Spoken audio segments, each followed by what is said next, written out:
What's good, everybody? It's your man Big Dom back at you with another True Players podcast episode, hitting you guys up on a Saturday afternoon, which I rarely do. Podcast episode on a Saturday afternoon, but I'm trying to beat the start of the Knicks game versus the Wizards. So we may go a little bit over into that game, but we'll see what happens. All right. So what's good, everybody? It's been a minute. I'm back. Just going to talk about some things this week. You know, Knicks won 6 straight. The Mets re-signed Sean Manaea. What else? Aaron Rodgers is causing a whole lot of trouble in Jet land. As far as the 500 TD pass he wants to be caught by devanteadams. We'll talk. We'll get into that, all that stuff in this podcast. Hope that I give you guys a very great podcast today. But first, I want to start off by sending the condolences out to the families of Rickey Henderson and Greg Gumbel.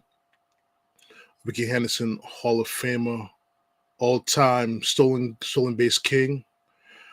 Played for a lot of teams. He played for the Athletics 4 times, the Yankees twice, the New York Mets, Padres, Dodgers, Red Sox, Blue Jays, Mariners, and Angels. Apparently, he played for the entire AL West, according to his resume.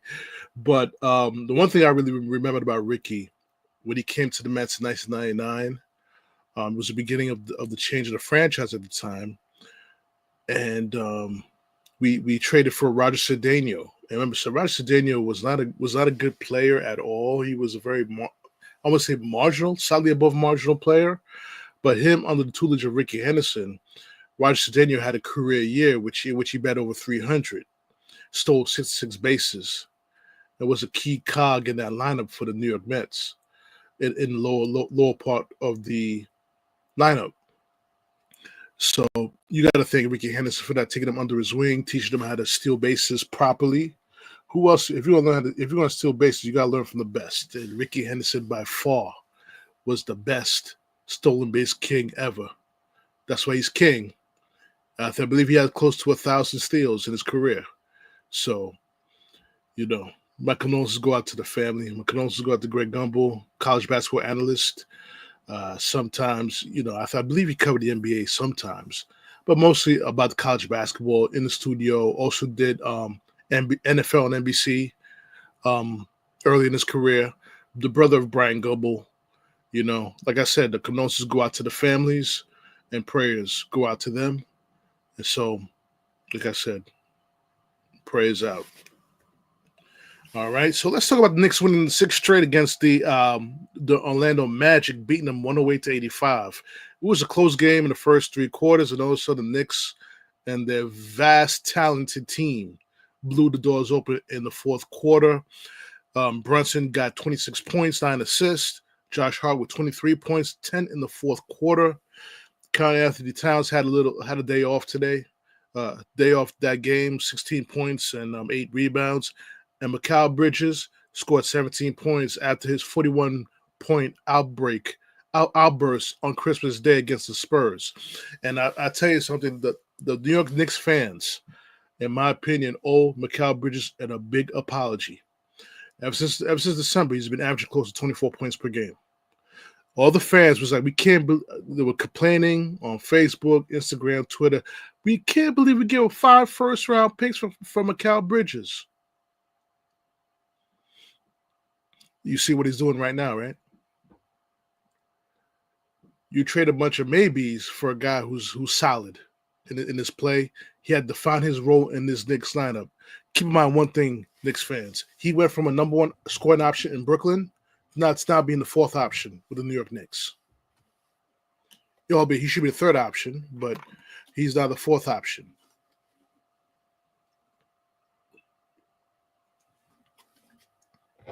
So that's a big adjustment for a guy who's used to being the main cog of the team, now to adjust and fit in with his team, fit in with his Villanova teammates. On top of that, and then finding his groove within the offense that is presented. This offense right now is not an isolation offense. It's not a one-man show. It's about motion, movement, cutting to the basket, and finding the open man, like the old New York Knicks with Willis Reed, the Busher, Bradley, Frazier, Pearl, McGuire, All those guys was on that team. It was all like hitting the open man. And yes, the Knicks did have a slow start this season. They sure did. But you now seeing the fruits of their labor, and this team hasn't even hit their stride yet. They won 6 straight. They're 20-10, third in the East right now, 2 behind Boston. This team has not hit their stride yet, and I believe their stride will be coming once Mitchell Robinson returns to the team in either late January or early February. So, like I said, Mikal Bridges is owed a very big apology. Not from me, because I believe in the player. I believe in the player. And I remember when Knicks were good, Knicks didn't have first-round draft picks. So they had late first-round draft picks, a lot of second-round draft picks when Knicks was good, with the Ewing years. So it's not a big deal. And, the thing is about this, the beautiful part about this team is there's different guys that step up. It's not just Brunson. It's not just the Brunson show anymore.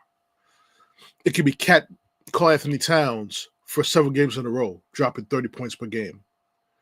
Even OG Anunoby, who's like, I would say like a Kawhi Leonard light when he's actually have his offensive game on the level he had his offensive game when he scored 40 points.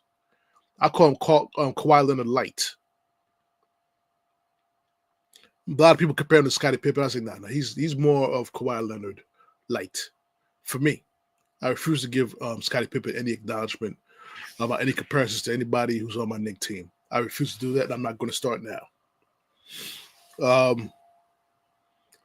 Big win for the New York Knicks. Keep rolling.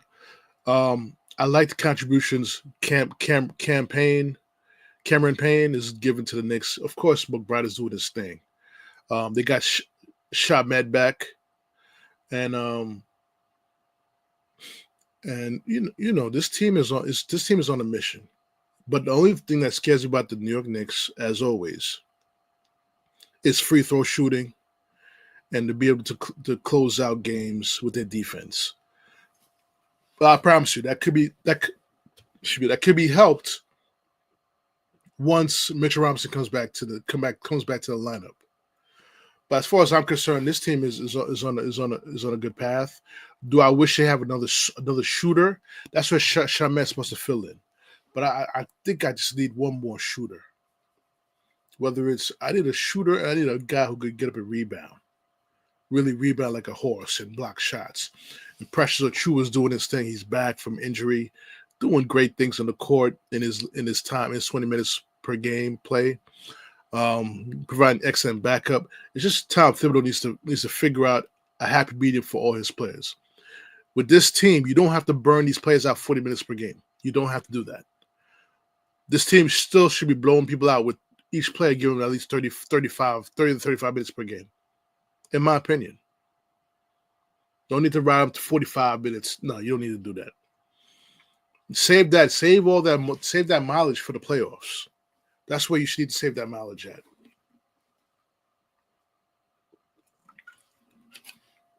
So, like I said, great teams is the key about the Knicks is injuries, and they got to protect themselves from injuries. In my opinion, in the Eastern Conference, the Knicks are the second best team behind Boston. In my opinion, granted, the Cavaliers are up to a great start. They're playing great basketball, but I believe it's totally because of Kenny Atkinson being the head coach of that team. In my opinion, I think he's a very good coach. So, what do you guys think? I'm about to put the link in the chat right now. If you guys want to join the podcast or comment or whatever you want to do, let me know. I'll answer them the best I can while I'm on here. But we're gonna segue away from the Knicks. The Knicks got another game today against the Wizards. So, I can't wait to have them. They should win 7 in a row, but sometimes like think about the Orlando game yesterday. They started off slow. Orlando was up a little bit, but mostly the biggest lead that I really had was like 5 or 6 points. And the Knicks keep having slow starts. They should be blowing these teams out from the jump. When you have a team that's injured as Orlando's a good team. Don't let me disparage Orlando Magic. They're a good team, but they're battling injuries. But for some reason, for the life of me, I don't know why Cole Anthony's not getting any playing time with the Magic anymore. This guy used to kill the Knicks, son of Greg Anthony. Used to kill the Knicks, dropping 3-pointers and getting to the basket and things like that. I low-key would like to have him on the Knicks. Eventually, I think Cole Anthony will be a Knick. Eventually. Not now, not next year, but eventually in his career, he'll don the uniform his father once donned as well. All right? So on that note, we're going to switch off. We're going to switch off to the New York Mets. Happy days are here today. I'm going to start off happy and then end with a sad note of the NFL football. All right.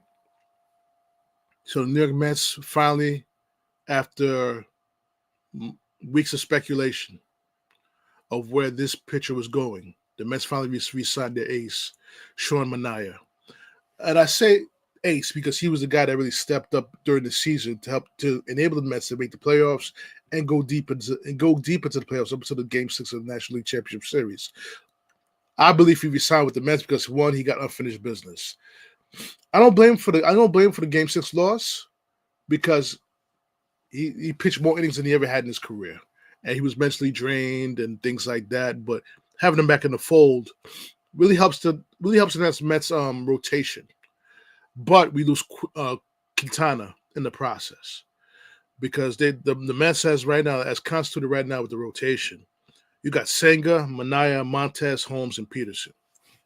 You know, I'm solid with 4 of those guys on that list. I'm solid with 4 of those guys on the list. I'm not solid on Holmes. I think if there's a trade to be made, there's an opportunity to be made by the New York Mets is possibly making a trade for a true number 1 starter. I'm not confident in Kodai Senga being healthy. Albeit when he pitches healthy, he's a very good pitcher. But I don't trust him in his health whatsoever. He comes back and he blows out his calf. And then he couldn't find his footing during the playoffs. Holmes could be replaced by guys in-house too. Jose Buto is one guy who should be in the starting rotation. I just like his bulldog mentality for the back of the rotation. He's a bulldog back there. So you need someone like that. Peterson grew on me. I was one of those guys who hated David Peterson until last season. He really pitched his butt off last season, fully coming back from that hip injury and pitching great baseball. Right now, he could be the 5th starter, but you have a 5th starter that can win double-digit games. That means you're doing something right. That means your team's winning about 90 games. That's the barometer. When you got all 5 of your stars in double digits, the team is going to win at least 90 games. You know? So the thing is too, I like Jose Buto. I wish they signed Severino. They were more focused on re-signing Juansoto. Now the Mets, you know, all the potential destinations now for petealonso is now becoming 0. So he may end up signing with the Mets by default at a price that's mutually agreeable for both parties. Scott Boras is not going to give a bargain. We all know that. And I felt once Pete took on Scott Boras as his agent, I knew the Mets was going to have a tough negotiating with him. Because Scott Boras wants top dollar for his players. He wants ultimate top dollar. I don't blame him. He's an agent. You know, I honestly can't blame him for that. But sometimes players' happiness enables them to play better, enables them to opt out and get more money. Just saying.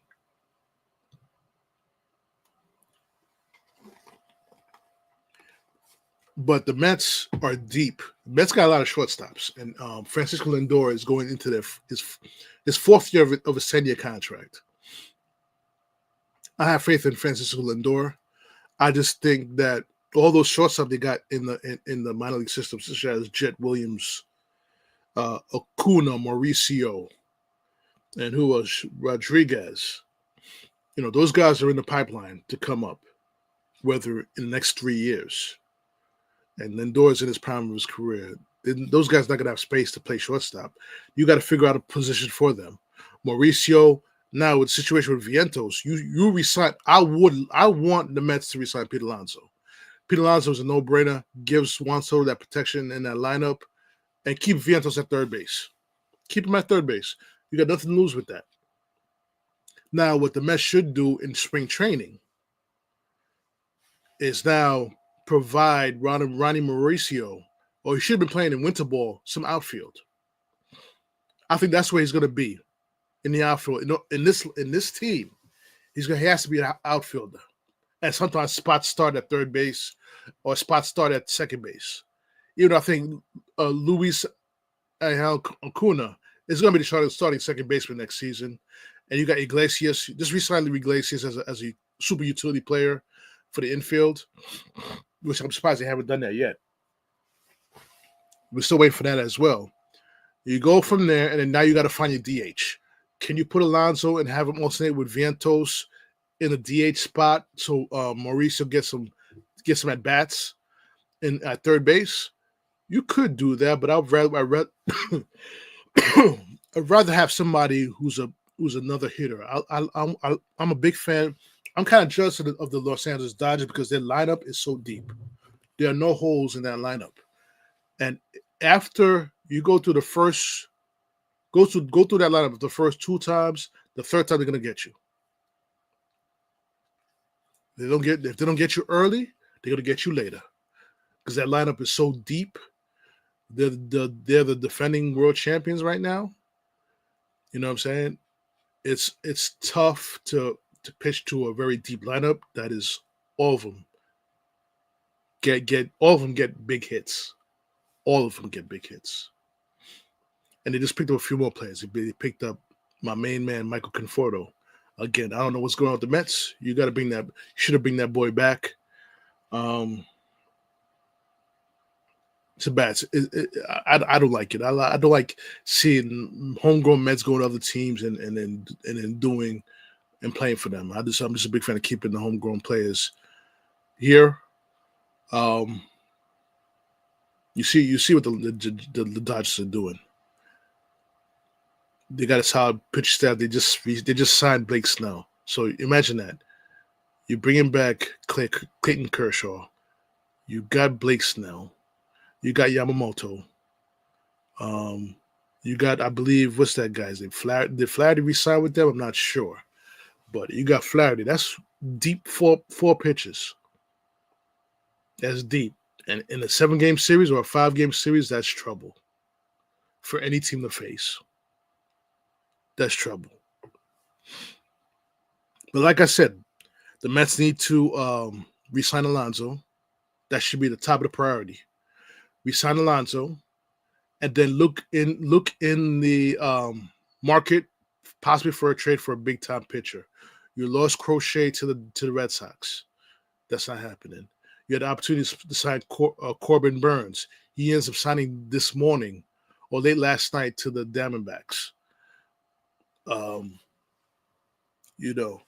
There's a lot of things that the Mets are doing. I understand why they're doing it, but in my position, if I was a GM, I have to do some multitasking. That's why you have an assistant GM. That's why you have someone else to help look at the secondary players, but also keep your ear in those meetings too when you're looking at the secondary players. You got your prime focus, like your secondary focus. Now, Nick, like I said, Pete Alonso is the primary focus now. And after that, you go possibly have to fill up the rotation. The Mets, David Stearns, I like his style. He wants depth in the starting rotation. He's trying to get 8 or 9 starting pitchers. That's great. I love that. Especially when you got Kodai Senga who wants to pitch once a week. You got to have that. You still got Rory Sasaki. They posted for him. No team has offered a contract or came with an agreement for a contract for him. So we'll see what happens with him. And then you got some, I want to say lower tier pitchers, but pitchers who are either come back from Tom John surgery, like Shane Bieber. You got Nathan Eovaldi And you got the Grizzly vets that once donned the New York Mets uniform, and Max Scherzer and Justin Verlander. If I was going to look at them between those two pitchers, I think I'm going to go with Scherzer. I would go with Scherzer, but that's not primary for me to look at Scherzer or Verlander. I think they pretty much warmed their welcome with the New York Mets. It wasn't a bad experience, especially with Scherzer. It wasn't a bad experience. It's just he wanted to win. We gave him an opportunity to win. He went off to Texas. He got a I believe his second ring or third ring. But and now the Mets need to start looking at DH options, primarily DH options. You got some in house. You could do Jeff McNeil in DH. You could do Starling Marte as DH. Put McNeil in right field. Soto's gonna be in right field. My bad, guys. Soto's gonna be in right field. You got Nemo in left field. You got to figure out center field. You just have to figure out center field up until Drew Gilbert is ready to be called up and produce.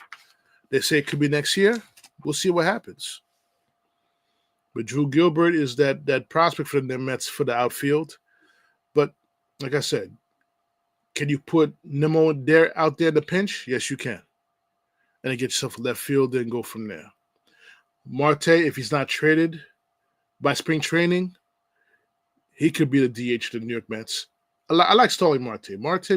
Starling Marte gets big hits and big junctions of the he had a couple of big at bats in the playoffs this past season. A couple of big at bats. But he's an expiring contract. The Mets do not intend to re-sign him after this season. So the best bet is to try to trade him and get something in return, whether it's a young player or package him with Jeff McNeil to get you that bona fide starter. And now you have to play around with which big prospect you want to add to that deal to get that big starter. Is it Mauricio? Is it Acuna? The teams are going to be asking for that. Or even Jet Williams. Now, do you consider doing that? I believe the Mets had a pitcher in their pipeline that they traded for Marcus Stroman, which, as it turns out, to be a bad mistake. I believe that was a Brody situation. But that was a bad move. I don't like Marcus Stroman as a human being or a pitcher. He sounds like a Suffolk County snot-nosed punk. And I'm from Queens, moved to Nassau County. We all know if you're from those parts, you know how Suffolk County guys talk. Yeah, that's Marcus Stroman all the way through. A whole lot of talking trash with nothing to back up with. Yeah, I'm not messing with that with a 10-foot pole. I did not like him as a Met. I felt he was disruptive for the clubhouse. And let the Yankees deal with him. He's happier there. Let him deal with the Yankees. Deal with him there. He got nothing to say about the Mets because guess what? His team is just like the Mets. They didn't win the championship last year, and they had the pleasure of losing to the Dodgers. It's just like the Mets did. Only difference is the Mets put up a better fight than the Yankees did against the Dodgers, and that's just straight facts. Now, there's been rumblings about possible reunion with a former New York Met ace. His name is Jacobdegrom. It's been quiet, but I've heard little bit of whispers that he may be interested in a reunion. Now, what do the Mets do to make that happen? First things first, you got to tell that man stop throwing 100 miles an hour on every pitch so he doesn't get injured again. How about that, Jake? Love you, Jake, but you got to stop throwing 100 miles an hour on every pitch. That's why you blew out your elbow again. But I would be interested in if Texas is willing to eat some salary, if Texas is out of contention, I would definitely knock on that door and see how much Texas is willing to eat on that contract. Because remember, the Mets are a luxury tax. I don't know if you call it heaven or hell or whatever you want to do it. Once they resign Pete Alonso, they're going to be paying the highest taxes of luxury tax and possibly the Major League Baseball. How would you guys feel about that situation with Jacob coming back to the Mets? And at what cost? The Mets need pitching. We all know that. The Mets got a lot of position players coming up in the minor leagues, albeit most of them are shortstops. But they got a lot of position players coming up in the minor league system. They need to start drafting arms, pitchers. They need to start drafting them and start developing them to be coming up in the next 3 to 4 years, in my opinion. You got to have one or two homegrown pitchers who are very good in order for you to compete for the next 10 years. So you get to have them on their rookie contract. You get to have them on some arbitration years. But once they hit free agent, and the way this market is for pitching is, you talking about half $500 million for a player now. Yeah, it's a lot. It's a lot. I could go on and on about the New York Mets right now. I really could, because that's the team. That's the team of New York right now. Shout out to the blue and orange. Knicks, Mets is what's happening right now. But the Yankees are still doing their thing. The Yankees, I must say, they rebounded nicely from losing Soto. I know, granted, there was a lot of rumors and stuff like that. They rebounded quite fine after that. They signed some lesser players with the money they were going to spend on Soto. They were able to get 3 players. They got Max Fried, traded for Cody Bellinger, signed Loiseca, re-signed Garrett Cole. Signing Paul Goldschmidt is a steal. And I'm going to tell you why. It's a steal. He's coming off a down year. And this is a guy who's been an all-star, many-time all-star in the National League. I think quietly that's going to be the steal of the free agency. It's Paul Goldschmidt going to the Yankees and providing Aaron Rodgers with some protection. But the problem I have with the Yankees is they're too much right-handed dominant. You need that big left-handed bat. That's what Juansoto provided you, that balance. Now they're back to what they were before Soto came there. So I can see something in the season where the Yankees probably going to make a trade for another left-handed bat to bounce out that lineup. You know? So enough about baseball, because we're 2 months away from spring training. And I can't wait to have my good buddy Matthew to join me on the podcast from Jacobin Sports Show, Knicks Believe Pod, joining me on this show. Gonna talk about Knicks, go in depth about Knicks, and go in depth about Mets. And we also going to have a conversation about the Woody Johnson's love affair with batting ratings. Yes, we're going to talk about that too. And I'm going to go into it right now, because since we're talking about the New York Jets, now we're talking about NFL football. We talk about the highlights. Now we get to the lowlights. As we get ready to end this podcast, we talk about the New York Jets losing to the Rams, a game that they had to lead in. I lost track of who they're going to be playing today on Sunday. Really don't care. I'm just going to watch the game for the sake of watching the game. Give me something to do on a Sunday. But this is the issue I'm having here with the New York Jets right now. Aaron Rodgers is pursuing his 500 TD, but he wants his buddy devanteadams to catch a 500 TD pass. Thus, you're alienating Garrett Wilson. Under no circumstances should anybody in the Jets should be alienating Garrett Wilson, the guy who put his heart on the line for the past couple of years, losing seasons, and played well despite the team being bad. Had like how many quarterbacks throw him the ball? The guy has the opportunity to go for 1,000 yards and possibly have 100 catches by the end of the season. But he may get lost. He may lose the opportunity to get 100 catches because of Aaron Rodgers' selfish need to have Devanteadams catch his 500 TD pass. And I truly believe what cost the Jets that lead against the Rams was him trying to get Devanteadams the ball for his 500 touchdown. I truly believe that. Guys. And that's not fair. That's not fair to Garrett Wilson. And if I was Garrett Wilson, I'd be like, yo, fuck this. Trade me out of here. But me as a general manager, if Woody wants to sit there and worry about Madden ratings, you might as well hire me as your general manager of the New York Jets. Hire me. You know what I'm saying?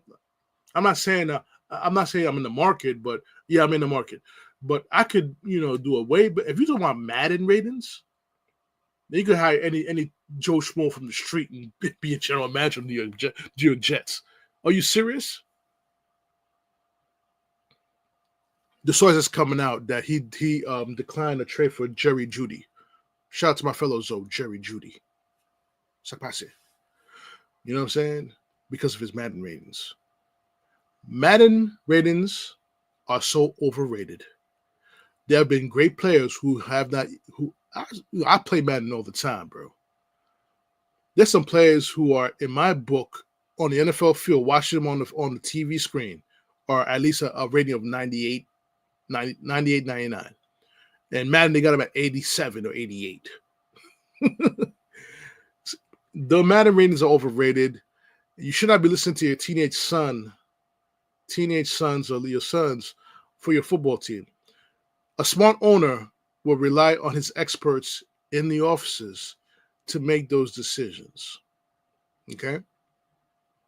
A smart owner who has something to gain by providing a winning team. Owner who's concerned about his pockets, not a silver spoon owner like Woody Johnson, whose fortune's been handed down to him from his parents. That's why I'm a big fan of Steve Cohen. Steve Cohen is self-made billionaire. He understands the value of winning and providing his fan base happiness. You know what I'm saying?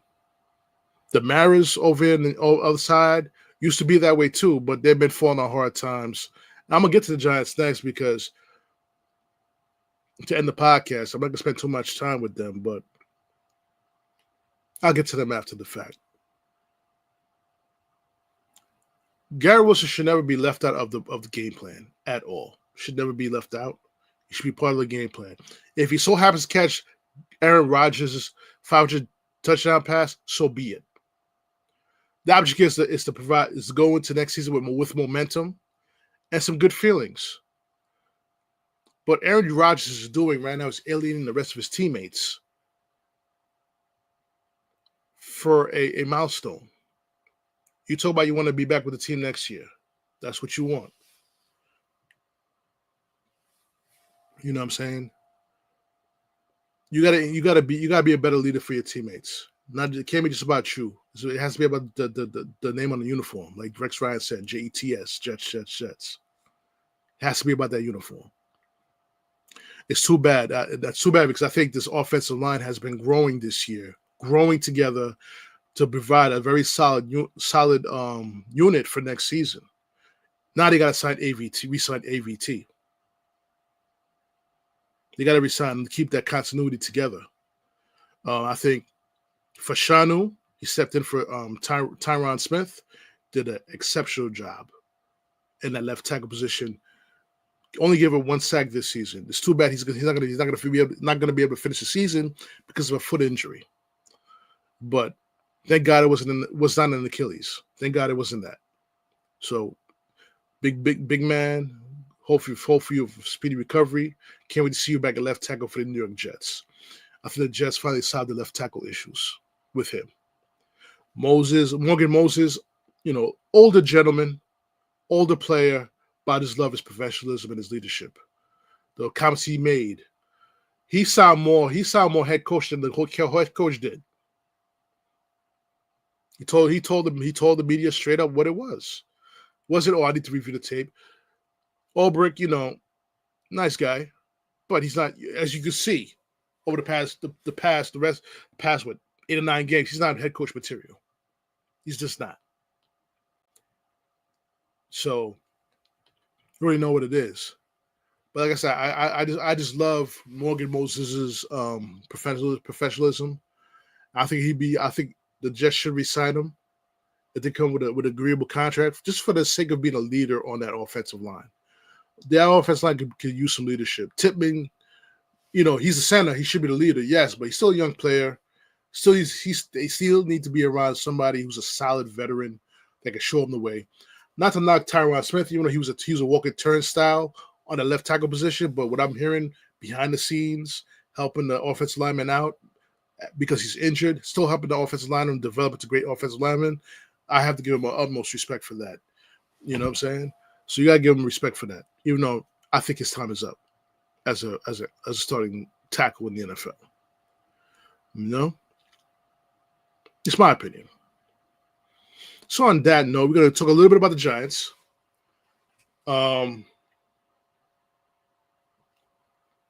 They're gonna need a quarterback next season. They're gonna need They need more offensive linemen. They're gonna need another. I think they set on edge. Defensively, something's wrong. Something's really wrong with this team. I think Daboll. I think he's a good coach. I think Brian Daboll is a good coach, but I also think he lost the team because of his coaching style. It could be a lesson learned for him.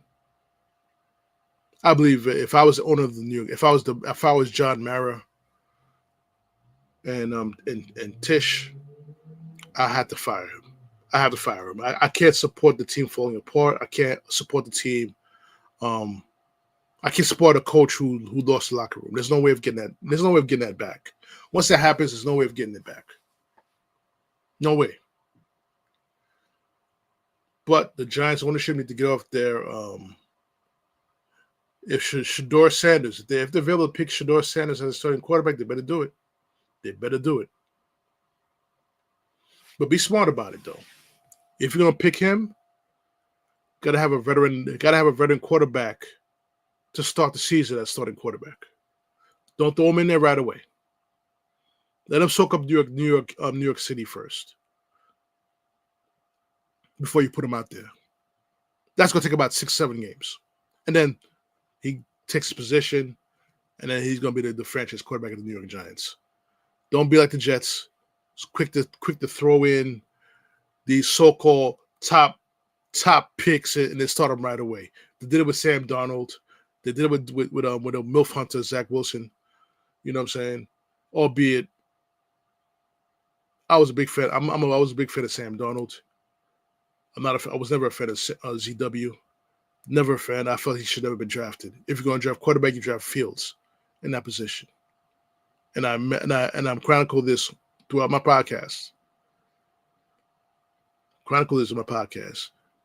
Players from Brigham Young or from the MAC West are not ready for New York spotlight. They're not ready.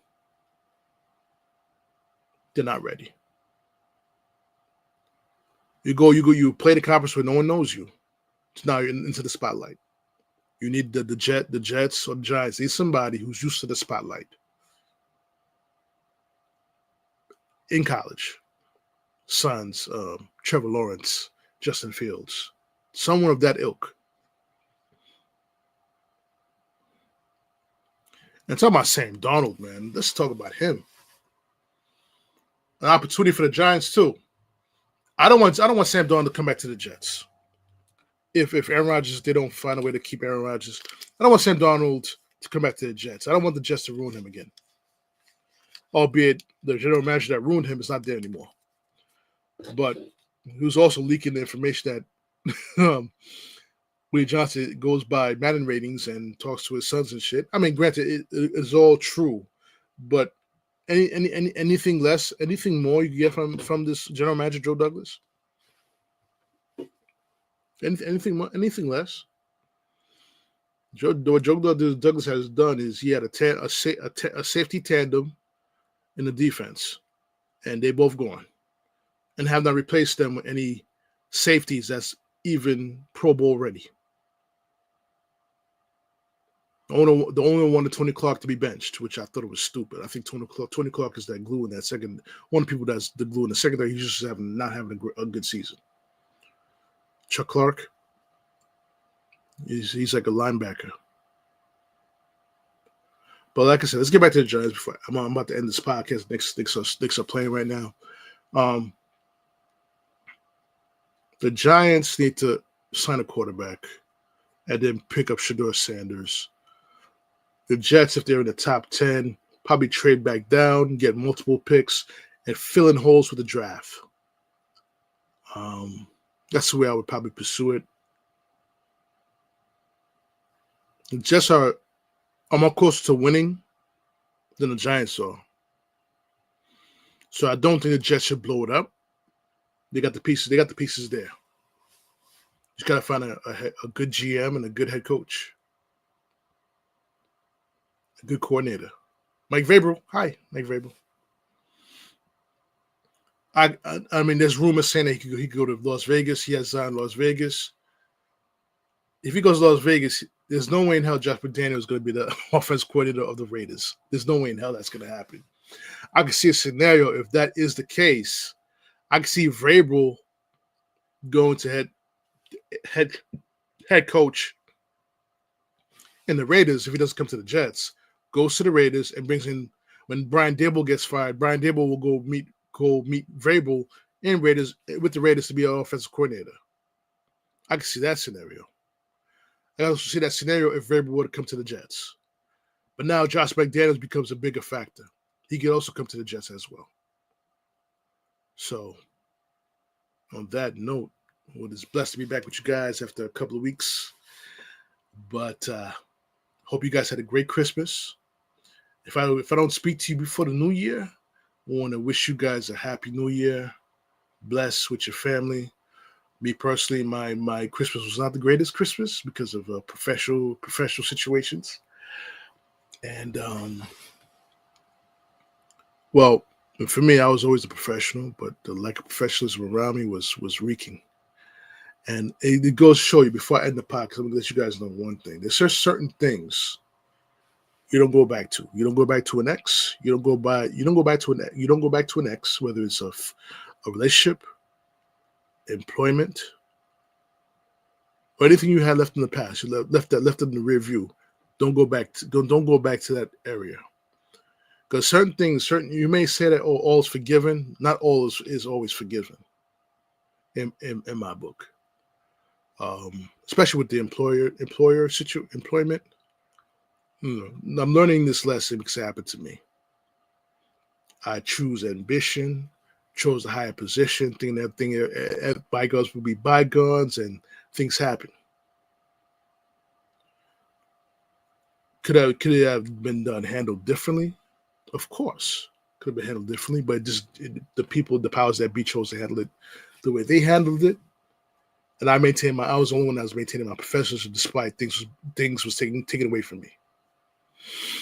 So there's a food for thought. Food for thought on that, guys. And on that note, please subscribe to the podcast, subscribe to my YouTube channel. Let's get me to 100 subscribers. At least I'm looking to be at 250 subscribers by mid-June of 2025. Help me, guys. Help me get there. Help me get there. All right. So it's your man Big Dom. I'm going to sign off on this podcast. Enjoy the Knicks game. Knicks fans, enjoy the Knicks game. Giants fans, Jets fans, just go through the motions tomorrow. We got 2 more weeks, and the pain will go away. 2 more weeks, and then wait for the draft. That's the best thing we can do right now. And you know what it is. Hit you on the next episode. Peace.